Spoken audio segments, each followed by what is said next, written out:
Welcome everyone to this week's edition of the EV Journal Club. I'm glad to have you all here to discuss some very interesting research with Dr. Altan-Bonnet. Nihal Altan-Bonnet, as many of you know, is a widely recognized leader in studying the interaction of enveloped viruses with their hosts. She has a PhD from Rockefeller and then did a postdoctoral fellowship at the NIH in the US before taking a faculty position at Rutgers. But then she came back to NIH, where she now directs the Laboratory of Host Pathogen Dynamics at the National Heart, Lung, and Blood Institute. And so Nihal and I were just talking a little bit earlier about the degree to which the work that she's going to present today really relates to extracellular vesicles. And I feel that this is a very important paper for the EV field, not just for the virus field, because we often focus on the distinction or the assumed distinction between the so-called exosomes and the so-called ectosomes. And in reality, each of these biogenesis pathways is diverse.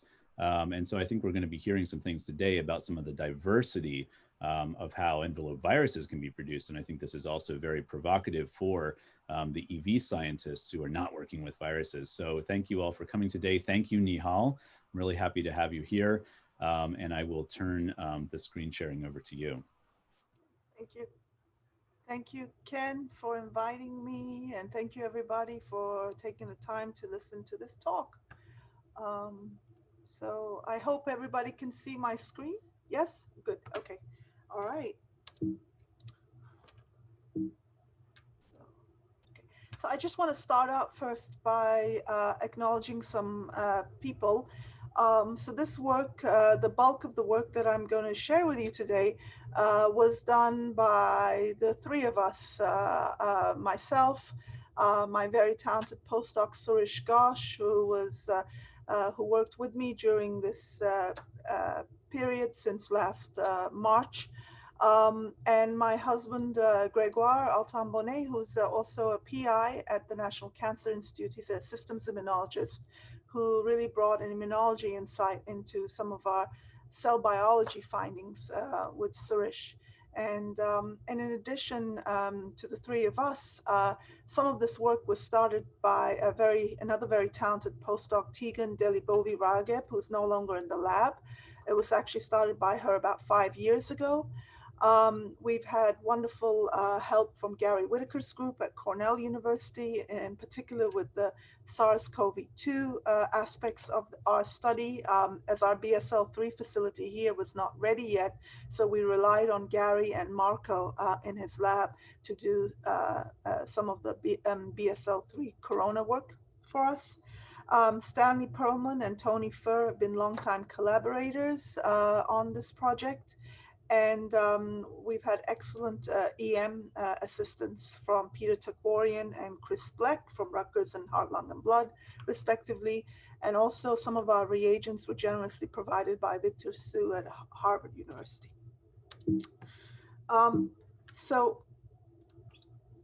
We really started this work 5 years ago because we felt that there was a real absence in the coronavirus field on how these viruses egressed from cells.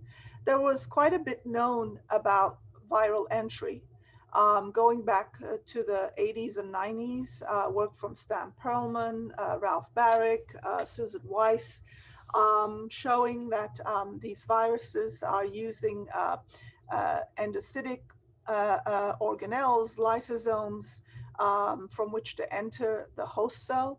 Specifically, they undergo conformational changes and their envelope membranes fuse with the endosomal or lysosomal membranes to release the positive strand viral RNA, which then becomes quickly translated into viral replication machinery and viral structural proteins. The replication machinery assembles on the membranes of the secretory pathway, primarily the ER. These membranes become transformed into these so-called double membrane vesicles that look like autophagosomes, but they're not completely sealed. As a pore in these double membrane vesicles. The replication enzymes assemble in the luminal side, meaning the cytosolic side of these double membrane vesicles. So the enzymes are always on the cytoplasm, topologically, but they're sort of shielded from the rest of the cytoplasm because of this unique structure. And the RNA that's replicated inside becomes coated with the first structural protein, which is the N protein. N is almost like a histone type of a protein that wraps, the RNA gets wrapped around. It's a structural protein. And that wrapped RNA N ribonucleoprotein then gets out of this compartment and buds into the lumen of the ER. And as it's budding into the lumen of the ER, that process allows it to pick up the membrane, the envelope. And along with that envelope comes the final three structural proteins, the spike protein, the M protein, which is the most abundant protein, and it's an oligomer that actually drives the process of budding. It's involved in the driving of the process of budding into the lumen of the ER, and the E protein, the final envelope protein. So these three are now on the envelope. And then the viral particle that's now in the lumen of the ER, at that point, it wasn't really clear what happened. There was data showing that it went to the Golgi apparatus, where it presumably became glycosylated. And then after the Golgi, it was assumed that it would trek out to the extracellular side using post-Golgi secretory vesicles, much like hepatitis C virus, for instance, which follows a kind of a similar pathway, or dengue virus, or West Nile virus.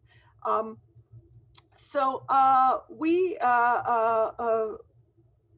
wanted to look at this egress pathway because a lot of the data for assuming that it was using the post-Golgi secretory vesicles like hepatitis C or dengue came primarily from EM data.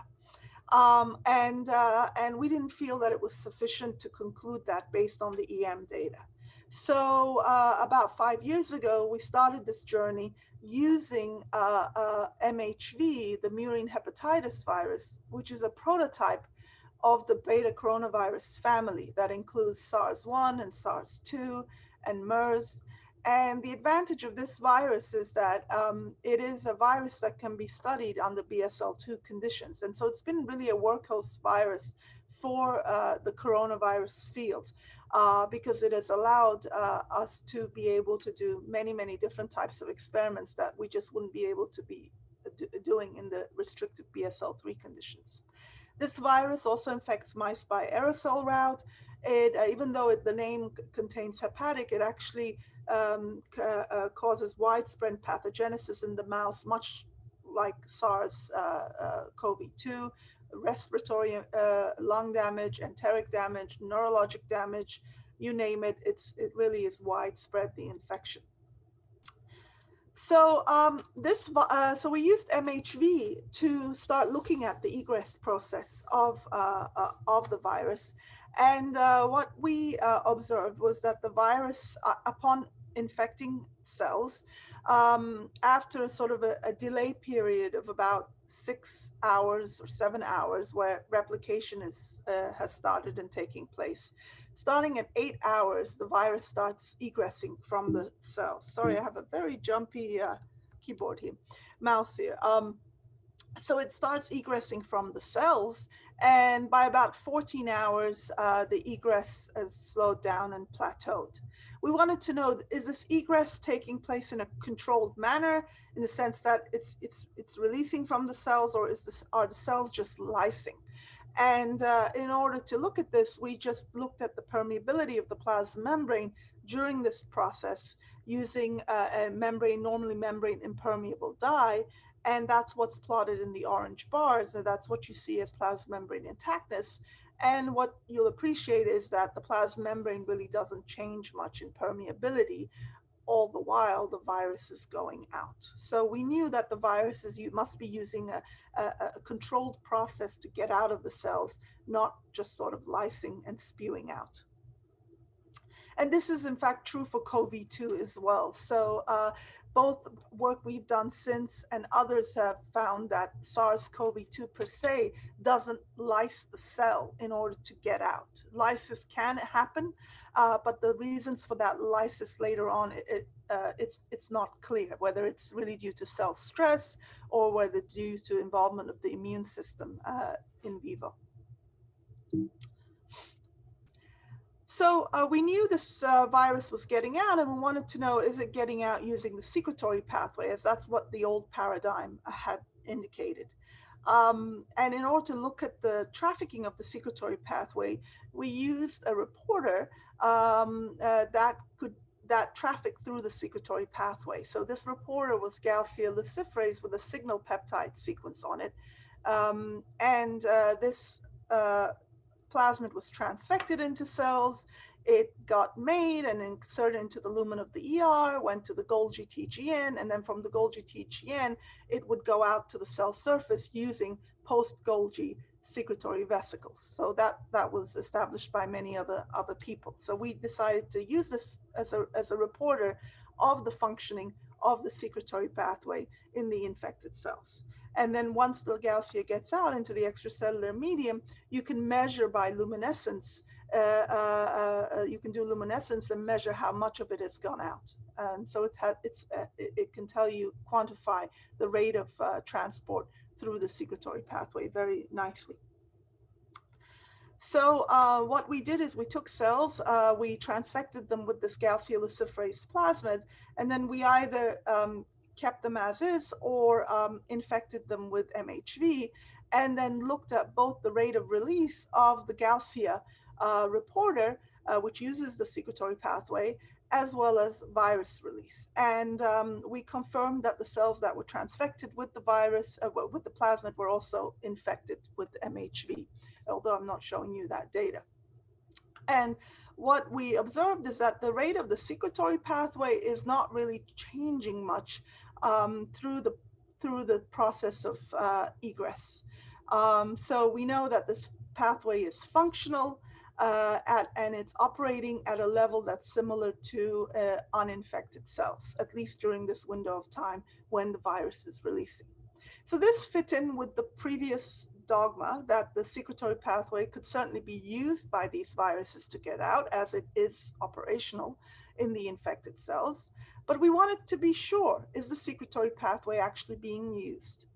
And what we decided to do is to disrupt the secretory pathway during that egress window, so 6 hours and beyond, when we know the virus is coming out, with a drug that blocks this pathway very rapidly. This drug is Prophetin A, I'm sure many of you are familiar with. And when you treat cells with Prophetin A, within minutes, all anterograde transport from the ER out to the plasma membrane becomes blocked. And the Golgi apparatus no longer exists because it needs the forward pathway from the ER to be maintained for its steady state existence. And because that forward pathway is blocked with this drug, only the retrograde pathway exists in the Prophetin A treated cells. And with the existence of this retrograde pathway, the end result becomes the Golgi being reabsorbed into the ER. So when you look at cells treated with Prophetin A, there's no Golgi. All the Golgi enzymes, all the Golgi lipids, all the Golgi luminal contents, everything is resorbed back into the endoplasmic reticulum. And as long as you keep the Prophetin A there, it will stay in the ER and all secretory pathway activity will be blocked. If you wash it out, it comes back within minutes, the Golgi apparatus, and the pathway is restored. So what we did is we took cells that were infected with transfected with Gaussian luciferase and infected with MHV, and then treated the cells with Prophetin during that egress window.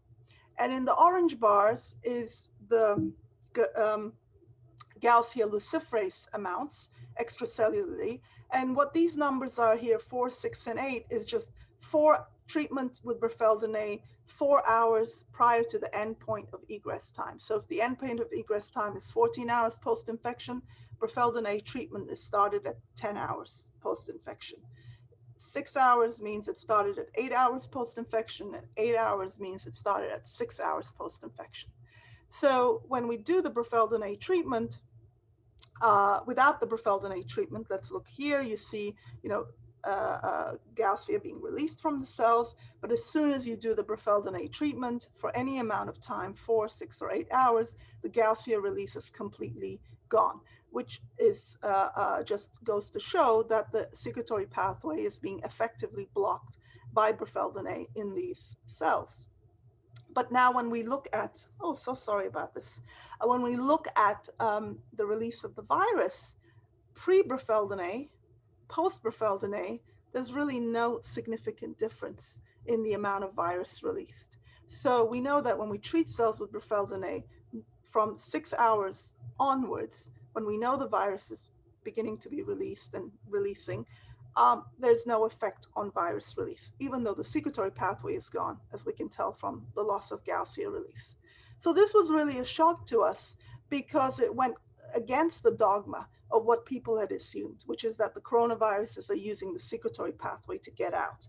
So we wanted to know what are these cells using? What are the, virus using to get out of cells? And in order to be able to do this, we needed a way to be able to visualize and discern the newly assembled MHV particles in an infected cell. And and this is where Stanley Perlman and his group were very helpful, because they had a whole slew of neutralizing antibodies over the years to MHV. And we screened these neutralizing antibodies to identify antibodies that could discern the assembled viral particles and not free envelope components. So one of these antibodies, this J1.3, was made as an antibody against the M protein. Now, the M protein is found in the envelope of the virus. It's a transmembrane protein. It's synthesized at the ER. In a cell like this is a late stage infection cell, it should be all over the ER. So if you would stain with this antibody, and if it was only picking up the M protein alone, you would see the entire ER light up with this antibody. But instead, what you see is the antibody is only recognizing M within the context of the particle. So clearly it's seeing not M alone, but either an oligomerized form of M or M within the context of S and E and potentially other host proteins that it's recognizing it. Nevertheless, it's a very useful tool for us now, because we can now see the newly assembled viral particles in an MHV infected cell. So using this antibody now in immunostaining, immunofluorescence, we started to track what happens to MHV, the newly synthesized MHV particles during the infection period. And so we see that within the 6 hours post-infection, the MHV particles here in red, stained with this antibody, are localizing to the Golgi apparatus, so the perinuclear Golgi apparatus. In green here, we have an antibody to the envelope protein E. And you see very nice co-localization at the Golgi apparatus, and this is consistent with other data from Sharon Tooze and Carolyn McAmer, and showing that the viruses go to the Golgi apparatus and presumably get post-translationally modified the structural proteins. And then post 6 hours, during the window of egress, now we see the virus in these puncta that are distributed across the cytoplasm. Now, so what are these puncta? Since Prophetin A doesn't seem to be able to get rid of these puncta, doesn't block the movement of the virus into these puncta and out.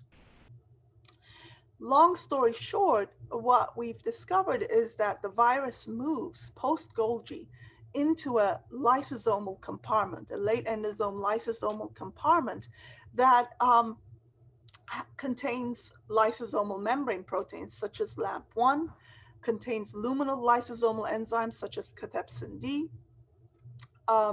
And you can see that here. So this is in the 6-hour post-infection. In red, again, is that MHV antibody. In green is a LAMP1 lysosomal membrane protein antibody. 6 hours post-infection, there's very little overlap between these two. The virus is in the Golgi apparatus. By 12 hours post-infection, when we know the virus is being released from the cells, now you see quite significant overlap, movement of the virus into these LAMP1 positive lysosomes. And you can, and this is just a quantification of that, the co-localization quantification, showing that shift from Golgi to the lysosomes. At the ultrastructural level, when we looked by EM into these MHV infected cells from around 10 hours or 12 hours post-infection, indeed, we saw many lysosomes containing MHV particles. And this is just some transmission EM of this. Lysosomes have very distinct features that you can pick up from EM. Some of these features include electron-dense material, membranous swirls within the compartment, and you can see both these features in these EMs of MHV. And these are the MHV particles. And the MHV particles are between 80 to 100 nanometer in size. There's a range for the MHV particles size. It's true for all of these coronaviruses. And when we looked into CoV-2 infected cells, so these are vero cells infected with SARS-CoV-2, again, we saw lots of lysosomes with chock full of CoV-2 particles in them. Some of you may be wondering, and certainly we were wondering too, whether these viral particles that we're seeing in the lysosomes are actually viruses on the way out of the cell, as opposed to viruses that may have trafficked back into the cell. So we wanted to be able to know, are they on the way out, or is it just viruses that have been picked up from the cell surface that have stuck to the cell surface and come back into the lysosomes? So what we did is we took cells and either infected them and then let them go, or infected them, and then about 6 hours post-infection added this drug, Dingo-4A, which blocks endocytic uptake from the cell surface. And this is just showing the effectiveness of this drug. So without Dingo-4A, when the cells are incubated with this fluorescent dextran, you see lots of fluorescent dextran uptake into this field of cells. But with Dingo-4A, you see that it's significantly reduced. So with these two populations of cells in hand, one's treated with Dingo, one's without treated with Dingo, both infected, we carried out a fractionation, subcellular fractionation, and then isolated the fractions that are LAMP1 positive from the gradient. And then we took these LAMP1 positive fractions and we did qPCR on them to measure the amount of genomic viral RNA associated with them. And without Dingo, you see a significant amount of genomic RNA associated with these lysosomal fractions, which again supports our EM studies and our light microscopy studies that viruses are inside these lysosomes. And when we treated the cells with Dingo, 6 hours post-infection, we didn't see any decrease in the amount of virus associated with these lysosomal fractions, which strongly suggests that these viruses that are here are on the way out as opposed to coming back in. So if that is indeed the case, then it would imply that these viruses are using a lysosomal exocytic pathway to get out of cells. And this pathway is a pathway that is known to be Prophetin A insensitive. So that is consistent also with our Prophetin results, if indeed the viruses are using this pathway. If the viruses are using this pathway to get out, there are certain features that we should be looking for. One of these features is the presence of the lysosomal membrane proteins, increased presence of lysosomal membrane proteins on the cell surface. Because as the lysosomes fuse with the plasma membrane, they're delivering their lysosomal membrane to the plasma membrane. And indeed, that's what you see. So if we do cell surface staining for LAMP1, we see a significant amount of LAMP1 on the surface of the MHV infected cells, whereas we see very little LAMP1 on the surface of mock infected cells. We should see lysosomal luminal enzymes in the extracellular media, increased lysosomal luminal enzyme presence in the extracellular media if indeed the viruses are using this pathway to get out. And that is exactly what we see. So when we look for cathepsin, the pro and the mature form of cathepsin, in the mock infected cells, there is some lysosomal of these enzymes present in the outside due to baseline levels of lysosomal exocytosis carried out in cells. But in the MHV infected cells, there's a significant increase, about 2 to 3-fold increase of lysosomal luminal enzymes in the extracellular environment. We also wanted to see, is there increased fusion events taking place of lysosomes with the plasma membrane? And in order to do that, we transfected cells with a LAMP1 construct fused to pH laurin, this pH sensitive GFP. And so this construct will be expressed in cells and targeted to lysosomes. And the pH laurin will be in the lumen of the lysosome. When the lumen of the lysosome, the pH of that lysosome is less than 6, that GFP fluorescence will become quenched. So the lysosomes essentially will become invisible.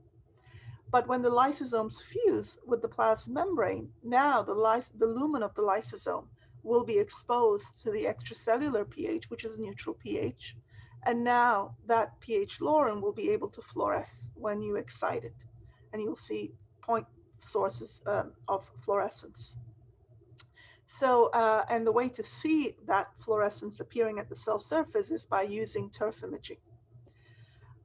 So we did that, and what we found is that in the MHV infected cells, there is indeed a significant increase in the lysosomal fusion events with the plasma membrane compared to mock infected cells. Again, consistent with lysosomes, lysosomal exocytosis pathway being used for egress by these viruses. We wanted to now find ways to screw up this pathway and see what would happen to egress. Now, this was kind of tricky because, as I mentioned to you right at the beginning of the talk, beta coronaviruses use lysosomes to get into cells. So there are a lot of lysosomal molecular machinery that we know, but when we play around with that machinery by siRNA or by CRISPR, and then we try to infect the cells, we don't get infection because it screws up the lysosome and the virus never even gets into the cell. So we looked for ways in which we could perturb specifically this lysosomal exocytosis pathway without perturbing the lysosomes themselves, and then ask what would happen to viral egress. And so we went through a lot of different molecules, and the molecule that we focused on is this small GTPase called RL8. It's in the same RAS family of GTPases as RAS and ARF and RABs. And this GTPase was shown by Sean Monroe and colleagues to be absolutely critical for coupling lysosomes to the kinesin, the molecular motor, which the lysosomes use to get out to the plus end of microtubules, i.e. the cell periphery, in order to fuse. So when Sean and others knocked out RL8, what you would block is lysosomal exocytosis because the lysosomes would no longer be able to get out to the cell periphery and fuse. So we knocked down RL8 using siRNA, and then first of all, let me just show you actually that RL8 is actually on those lysosomes with the virus in them. We knocked out RL8, and the first thing we did was to show that replication was unaffected. So this was really important because this told us that when we knock out RL8, virus was still able to get into the cells. So we didn't screw up the lysosomes so dramatically that we couldn't get infection. So we still could get infection, and the RL8 levels of replication, intracellular replication, was similar to non-target siRNA treated cells. And then when we looked at egress, how much virus is released from the RL8 knockdown cells, we saw a two log reduction, which is quite significant. So it's about 100-fold decrease in virus release. Mind you, the amount of reduction SR-late protein in these cells when we looked by Western was only about 50%. So either the siRNA is not as efficient or the R-late protein is a long-lived protein, but we could not go beyond 50% in the reduction of R-late protein levels. But nevertheless, even with this 50% reduction in R-late protein levels, we got a 100-fold decrease in virus egress. So this made us feel really good and really strengthened this hypothesis that lysosomal exocytosis is being used by these coronaviruses for egress. So we had one more tool that we thought we would play around with, and this was to mess around with this GTPase RAB7. Many of you are, I'm sure, are very familiar with RAB7. RAB7 is very important in the biogenesis of multivesicular bodies, in the biogenesis of the lysosome. Depleting RAB7 cells levels in cells has a significant effect on the number of lysosomes in cells, number of multivesicular bodies, and maturation of multivesicular bodies to lysosomes. It's a jack of all trades, and it's really operating in this pathway right here. And these organelles, as you all know, they meld into one another. So MVBs go out to the plasma membrane and fuse and release exosomes. MVBs can mature into become lysosomes. So we wanted to screw up with this RAB7, play with it, but we didn't do siRNA knockdown of it, because when we had done siRNA knockdown, it actually blocked viral infection. And we know now from Ben Tenover's group, who had a paper in Cell a few weeks ago, they found in their CRISPR screens for SARS-CoV-2 that RAB7 was a huge hit, because RAB7 affected the biogenesis of the lysosomes and would block viral entry into the cells. So we couldn't just do a RAB7, we couldn't just do a RAB7 knockdown. So we wanted to play around with RAB7 in a sort of more sophisticated, targeted way. And Angela Wandinger-Ness's group at University of New Mexico a few years ago had identified a molecule, CID 1067700, as a RAB-GTPase inhibitor. And so what we decided to do is add this molecule to cells during that egress window. And again, what we found was a very potent inhibition of virus release and no effect on viral replication. So now this molecule we are testing in vivo. We also recently, this is not in the paper, but we've also shown that this molecule also blocks CoV-2 release in vitro, in vivo cells. And now we've testing this, we're moving to test this molecule in Syrian hamsters in a CoV-2 animal model to see if it's effective at all. Because in vitro, it appears to be highly effective in blocking virus release, almost 3 logs decrease.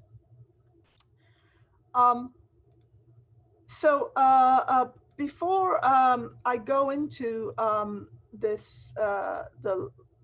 final part of this work, I just want to sort of summarize here and say what our work indicates, and this work just is coming out soon in Cell, I believe in the next issue, but it's already out online. What this work indicates is that these viruses, these beta coronaviruses, are using lysosomal exocytosis to get out. Now, we look to see if MVB, plasma membrane fusion, was whether the viruses could be using MVBs to get out instead of lysosomes. And our data so far appears to rule out MVB as the point from which the viruses go out of the cells for 2 reasons. One is treating the cells with the drug GW4869 didn't affect virus release, although it did reduce exosome release from the infected cells. And depleting the RAB27 molecules, A and B, also had no effect on virus release. So it appears that these viruses are using lysosomes rather than MBBs, but as I mentioned earlier, these organelles are very much in flux, and in an infected cell, what is to define an MBB and what is to define a lysosome? The whole intracellular organelle structure is changing in a viral infection, and not necessarily just coronavirus, but any viral infection. So what we know as a lysosome or an MBB may really no longer exist in the way we know it. But given the tools we have right now of tools that block MBB fusion with plasma membrane, those tools don't seem to have any effect on virus release. So based on that, we think that it's really from a lysosome, more lysosome-like compartment that these viruses are going out. And finally, before I move to the final part of my talk, I want to put a plug in for a paper that's just coming out in bioarchives from Steve Gould at Johns Hopkins, who has a very nice study showing that the SARS-CoV-2 D614G variant, which is the variant that's the most common right now on the planet, is actually goes more into lysosomes than the older variant, which is what was at the beginning of the pandemic. And maybe this has something to do with its maybe it gives it a leg up in its biology and the host. We don't understand. And one more thing, another group from Oxford University just published work where they isolated, and this kind of consistent with our work and Steve's work, they isolated SARS-CoV-2 virions and extracted the envelope proteins from the virions and did mass spec and analysis on those envelope proteins and looked at the post-translational modifications of those proteins. And they found that the spike protein had mannose 6-phosphate residues on it. And mannose 6-phosphate is one of these molecular signals for proteins to go to lysosomes.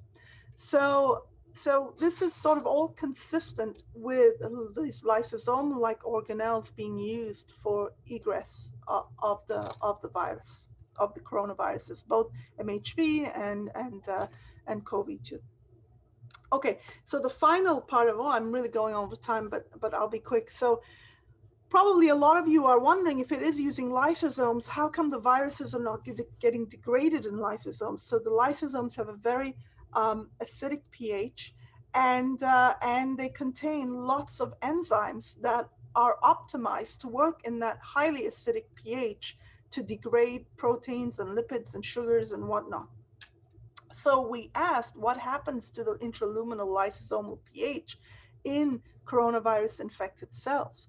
And what we saw is that the lysosomes are actually more basic in the infected cells. So here is one way of showing this with this non-quantitative fluorescent dye, lysotracker red, which accumulates in highly acidic organelles like lysosomes and fluoresces.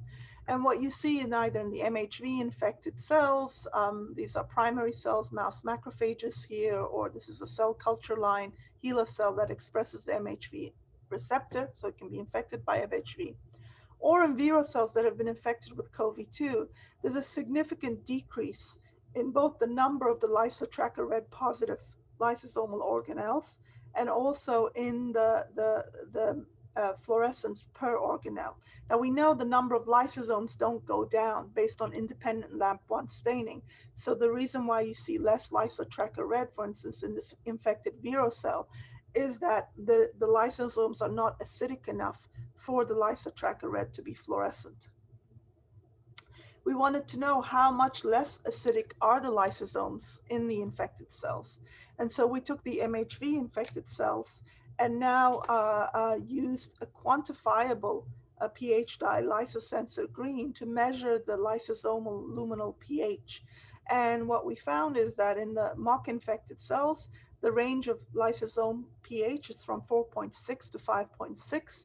In the MHV infected cells, the range of lysosomal pH is from 5.1 to 6.7. So it's a big jump. It's a one full pH unit more basic in the MHV infected cells. And consistent with this, when we measured the intralysosomal luminal enzyme activity, so you know there's a lot of proteases there that have to work in that acidified pH. Their catalytic activity is optimized for the acidified pH. When the pH is off, it's more basic. These enzymes' catalytic activity is well known to be reduced. So when we measured the catalytic activity of these enzymes within the lysosome lumen using fluorescent substrates, indeed we saw about a 50% reduction in their catalytic activity in the infected cells. So this is consistent again with the pH being off, with being more basic in these lysosomes of the infected cells, that the enzymes there don't function as efficiently, and that could be the reason for why these viruses don't get degraded in these compartments.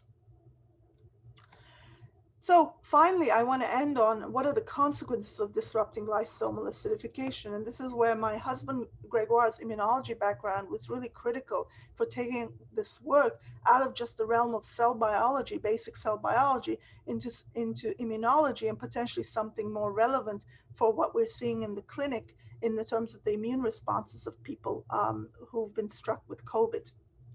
The lysosomes are absolutely critical for many, many cellular processes, like plasma membrane repair, cholesterol transport, degradation of cellular proteins and lipids, recycling of those molecules, and notably antigen presentation. When pathogens are taken up into cells, bacterial, viral pathogens, they inevitably end up in lysosomes, and they get degraded there. And bits of those pathogens get loaded onto MHC molecules and presented on the cell surface, this antigen cross-presentation.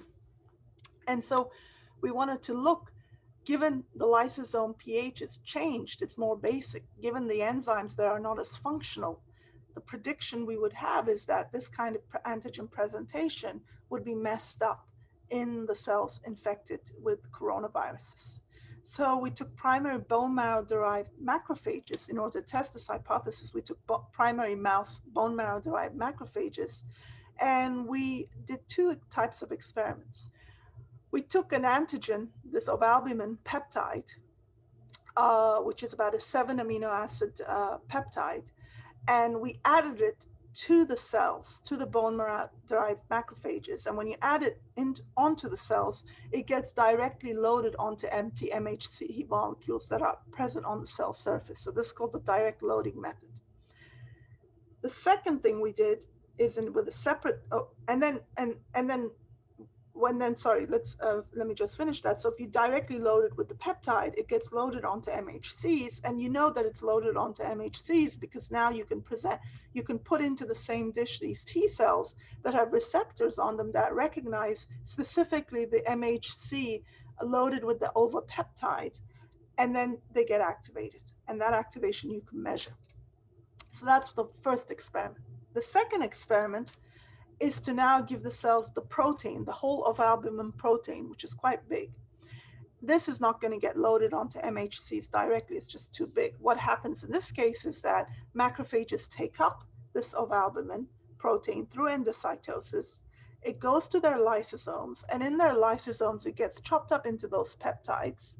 And those peptides then get loaded onto the MHC molecules from within the lysosomes, and then they get presented. The lysosomes track those MHC molecules to the cell surface, they fuse, and you get presentation of the peptide derived from the ovalbumin protein on the cell surface. And now you give a T cell and you can measure that by activation. So we did both these types of experiments with separate groups of bone marrow-derived macrophage T cell pairs. And we did it with the infected macrophages and the uninfected macrophages. And then these are the results. So the first thing I want to show you is the peptide presentation. In the orange bars are the infected macrophages, and the blue bars are the uninfected macrophages. And this on the x-axis is just different amounts of peptide that were presented to the cells. So different micromoles of peptide from very nothing to 1 micromolar. And on the y-axis is the percent activation of T cells. And what we actually noticed when we present the peptides is that there's probably more MHC on the surface of the infected cells because we're getting more activation of the T cells when we give the ovapeptide. And this is consistent with there being more lysosomal exocytosis in the infected cells, and as that would bring more empty MHC molecules to the cell surface, which could then be loaded extracellularly with the peptide and presented to the activated T cells. But now when we looked at cross-presentation, so when we load the cells with protein, when the protein of albumin protein has to be endocytically taken up, chopped up in the lysosomes and presented, now we see the opposite result. We see that the MHV infected cells have much lower levels of peptide-loaded MHC on their cell surface. And it's not because there's less MHC there, because we know, in fact, they have more MHC on the cell surface, but it's just getting loaded less with these chopped up peptides, probably because there's less chopping taking place. And we controlled that endocytosis was not affected by using a fluorescent of albumin. That's in the paper. I'm not showing you in the interest of time. So this is certainly consistent with these lysosomes being messed up, not being able to do their functions properly in the coronavirus infected cells.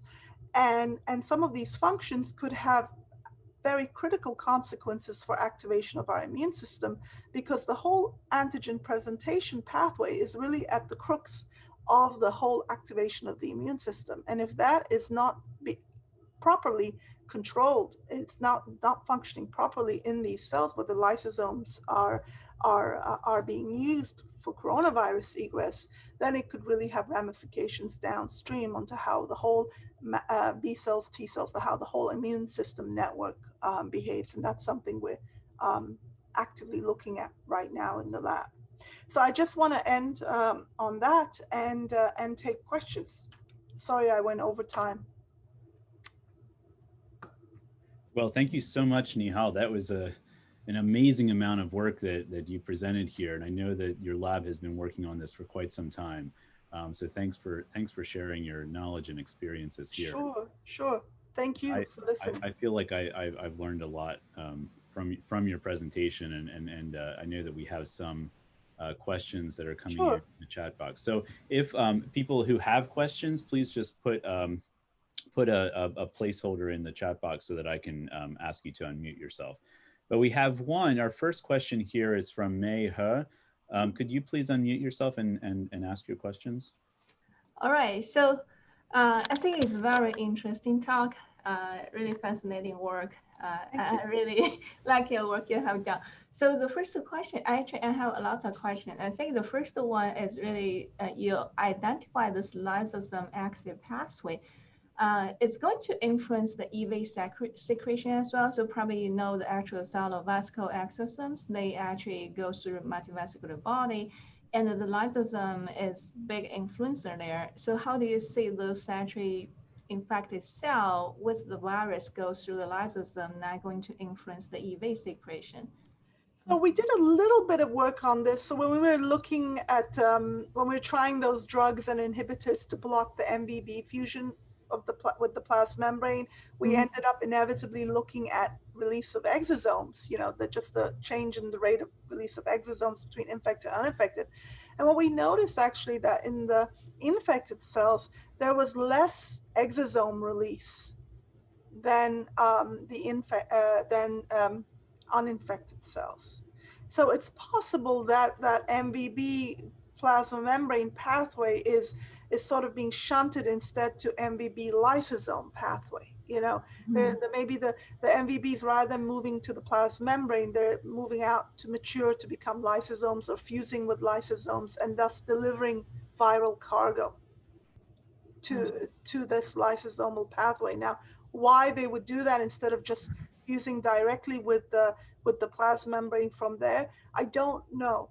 There could be, you know, even though the lysosome pH is more basic, even though those enzymes are not as active, there could still be some things going on in that lysosome that the virus needs for its final maturation. And so we're trying right now, look by cryo-EM at the structure of the virus inside the lysosomes versus in earlier compartments. So we just initiated collaboration on that. So there could be a need for something within the lysosome and that's not there in the MBB. Yeah, so and that's needed for the infectivity, the maturation of the virus. yeah, it's actually very interesting work because my research is focused on the EV secretory pathway, and I use the EV as the drug delivery system. I'm from the University of Florida, the College of Pharmacy. Nice to meet you. And I'm sorry I didn't introduce myself Oh, first. no problem. Yeah, so we actually use a kind of the drug and to dysfunction and make the lysosome dysfunction, and then to look at the secretion of the exosome and the EV. And it looks like actually exosome secretion activity is higher after the dysfunction of the lysosome. What is the DICE? Sorry, what is the DICE?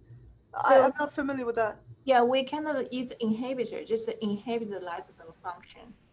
So that actually makes the EV secretion activity is higher, and we try the other like physical way, like UV treatment, and that kind of a little damage of the lysosome, and the EV secretion is increased as well. I see, but these are not infected cells. Yeah, not infected. They're not infected cells. Yeah, right. exactly. So that's I'm really curious, like if the infected cell and they actually, because the virus, they change the lysosome acidic environment. Yeah, I think my guess is it is shunting it to this lysosomal pathway. It's pushing this maturation to the lysosomes.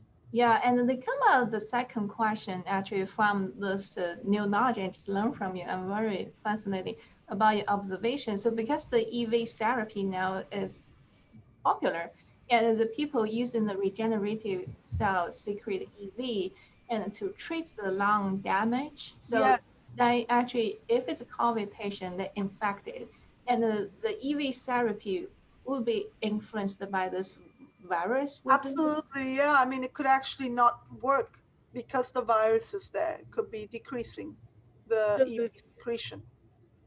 So if we use the EV, like use the systematic delivery of the infusion more EV into the patient, that means the more EV coming out from the actual cellular environment and uptake by the, for example, the inflamed lung cells, and then more EV getting into the cells, and also virus present in the cell too, and how they're going to interact between. Yeah, I mean, that's a good question. I honestly don't know. I don't know. Yeah, but they're testable. You can test it with the Vero and COVID-2, and you can try that there. Okay. Yeah, but it's very fascinating work. Yes, thank you so much for your effort. Thank you. Yeah. Thank you. So Nihal, and thank you, May, for this question and these questions. But just as a follow-up, Nihal, you are not seeing evidence that this deacidification is somehow unmasking some non-traditional kind of exosome release. You mean like through the lysosomes? No. I mean, if anything, we see a decrease in exosome release, but just looking at the baseline levels of, say, CD81 positive exosome released from the infected versus uninfected cells, we're seeing less. But that's really all I can say. We really haven't gone into it. Yeah, so I really want to know the answer. So if you don't mind, I'm probably send a follow-up email to see if we can collaborate on this question, like to figure out if you like. Great. Yeah. All right, great. Thank you. Thank you. So Clotilde Terry has a question next. Well, thanks, Ken. I think my question was not necessarily a priority. Hi, Nihal. I don't know if you remember we met in Paris when you... Yeah. Hi, Clotilde. Yeah, hi.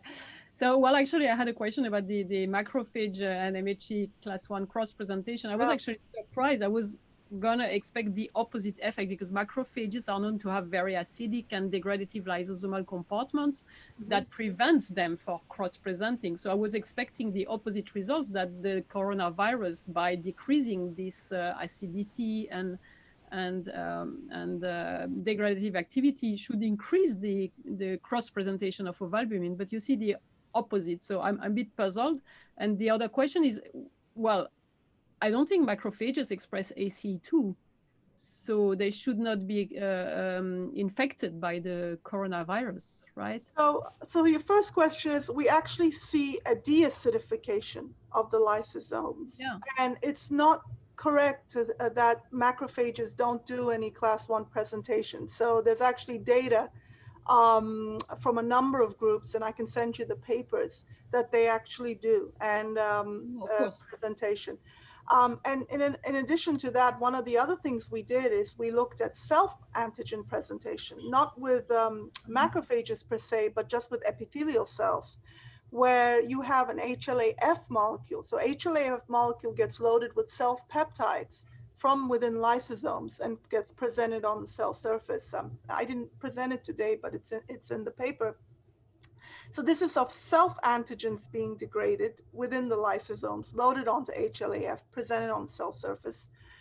That is also completely disrupted in the infected cells. So again, consistent with this loading of self-antigens or extracellular antigens being changed due to the deacidification.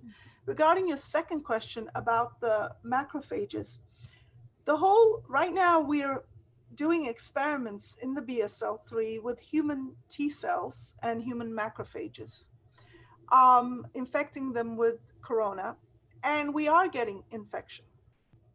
So a lot of the data that you read about ACE2 not being expressed or this or that comes from sequence data and transcription RNA-seq data.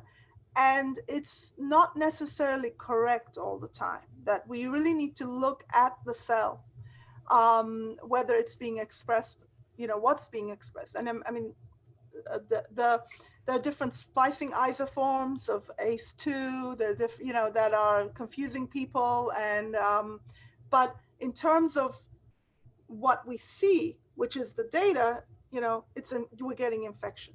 Now, maybe it's not through ACE2, maybe it's through some other receptor. We can, but I don't go by the sequence data from what the RNA sequence guys say, because they have been wrong. So I just go by the experiment. It could be ACE2, it could be some other receptor, who knows, but you are getting infection. So that's yeah. Thank you. Thank you. Thank you. So Nihal, we're coming to the end of the hour, but we have a few more interesting questions. Are you able to stay on for a few minutes? Oh, absolutely. I have plenty of time, so I can. That's wonderful. Do you want me to read the questions, or? Well, we'll go to Esther Naltatun next. Yes, hello. Thank you very much for your extremely clear presentation. Also, it was very easy to follow this very interesting work of you. Thank you. I was actually wondering, there has been some reports about non-lytic lysosomal release of other viruses like reovirus and also hepatitis A virus. So is the pathway that you show here very similar to what has been shown there, or do you know whether there's differences? So hepatitis A uses multivesicular bodies to get out, so not lysosomes. So it buds into MBBs and you get it out in these exosomes coming from the MBBs. So that's not the same pathway. The reovirus, it appears to be. So the reovirus, for those of you who don't know, is a non-enveloped virus. And recently, Terry Dermody's lab had a really nice paper in JCB showing that this non-enveloped virus is using lysosomes to get out. And again, the lysosomes are getting deacidified. So that could be very well be the same pathway, that the non-enveloped virus and this enveloped virus are using the same lysosomal pathway to get out. Yeah, that could work. Right. Yeah, okay, yeah. And then one more question. There's this drastic effect, no, on the lysosomal function and the acidification of the lysosomes. So that either means, I think, that almost all lysosomes are occupied with viruses, or the viruses can, in another way, make sure that this deacidification takes place without actually sitting in those lysosomes. So do you have any idea how this could work? Well, we don't have any idea right now, but we have some clues. So one of the CoV2 proteins, CoV1 and CoV2 proteins, the open reading frame 3 protein, that's a viroporin, and that gets targeted to lysosomes and disrupts the pH. And there's some data showing from other groups with CoV1 that when you delete that protein from the viral genome, it affects egress of the virus, not infection or replication, but egress specifically. So that is consistent with what we're seeing. The virus could be screwing up trafficking of proton pumps and chloride channels to lysosomes. That could certainly be a possibility as well. So we're looking at those things right now, but there's a lot of proton pumps. It's not easy to, it's not like you can knock out one and see an effect. But it could be that. It could be that too, that the whole trafficking pathways are changing. And, you know. Yeah, great. Thank you. Thank you. Thanks, Esther. We'll go next to Tom Gallagher. Tom, you had some good questions here. I did. Thank you. Thanks, Nihal, that was a beautiful presentation. So my question's about the trafficking of the virus, the whole virus, to the lysosome. And since you mentioned mannose-6-phosphate, I thought is that all there is to it? Is that the spike proteins are somehow seen as if they're lysosomal enzyme precursors, so they get the mannose-6-phosphate, and then that directs the whole virus then from the TGN over to the endolysosome? Is that it, or is there more to it? I mean, I would think there's more to it. That certainly could be, but I would think there's more to it. And when we looked at the sequences of M, S, and E, there are multiple potential lysosomal targeting sequences on these proteins. And when, Steve Gould, in this paper that you should check out in bioRxiv, should be coming out any day right now. In that paper, he expressed the spike protein itself, and it goes to the lysosomes, especially the D614G variant of the spike protein happens to go more to the lysosomes. So can I ask? I didn't see the paper, but yeah. When the spike's made all by itself like that, then does it go to the lysosome and get degraded? No. So, well, I mean, I don't know how long he's followed it for, but he is definitely, I mean, he's using serological antibodies that can recognize it. So it must be in a form that's undegraded in the cell. So he's doing immunostaining of the spike protein. So, but spike alone, for him, he's not seeing changes in the pH when he does spike alone. So, but who knows why it's not getting degraded? But it doesn't seem to be, at least in that time. We express the M protein alone, and it also goes to the lysosomes as well. So I don't think it's just the S that has the everything in it that targets it. I don't think, but you know, that's the only evidence I have is that just expressing M alone. And we have not looked whether M has any mannose-6-phosphate or any kind of modification on it. The group that published it just looked at the S for the mannose-6-phosphate, or just reported the S for the mannose-6-phosphate. Okay. Hey, thanks, Nihal. Thank you so much. It's really beautiful work.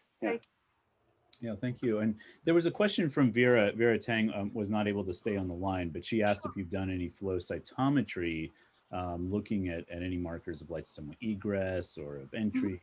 Well, so the LAMP one LAMP1 is a marker that works for flow cytometry. If you have an antibody that recognizes the extracellular epitope, and so just keeping the cells live without fixing, you just use that antibody to stain the cell surface, and that's a commercially available antibody. Great. So Vera said she'd catch up with you at the Sure. IV meeting for ICEV at the end of January. That's great. Sure, sure. And then next question is from James Drummond. Yeah, hi. This is my first time sitting in on this group, but it's very interesting, and I really enjoyed your presentation. Thank you. You kind of answered this with a previous question, Yeah. but which viral proteins might be involved with this increase in the pH?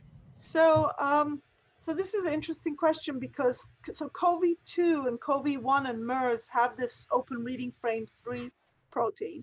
They encode it. And that could certainly be what's doing it for them because it's a viroporin. But for MHV doesn't seem, as far as we know, to encode that open reading frame protein.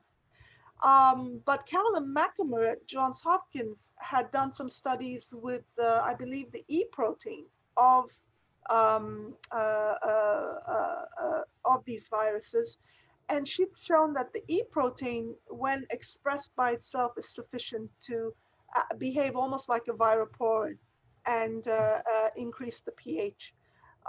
So it could be the E, it could be the open reading frame 3 for the CoV1 and CoV2.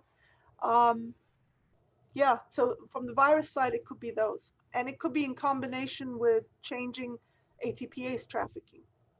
Yeah, I'm just thinking of it as a drug target, that's all. Yeah. All right, thank you. Sure, thank you. So I think that brings us to the end of the questions that have been put in the chat box. I just wanted to make a note to everybody. I put this in the chat box myself, but we will be having, that is ICEV will be having a meeting on infectious diseases at the end of January. And you can look that up by going to the ICEV website and looking at the meetings tab. So this is going to be a meeting over 4 days where we will have one session that's devoted to COVID-19 related studies, one that's devoted to other viruses and EVs. We'll have one session on non-viral infectious diseases, and then we'll have a session on technology and methods as well. So even if you're not working on viruses or other pathogens, you might find something interesting there. And so Nihal has kindly agreed to speak there as well. You'll also hear from Carolyn Mockmer and probably some of the others that that Nihal has mentioned during her talk today. So thank you all for joining today, and a special thanks to Nihal. I really appreciate your nice presentation. It's been a pleasure, and thank you so much, everyone, and thank you for your questions too. And feel free to email me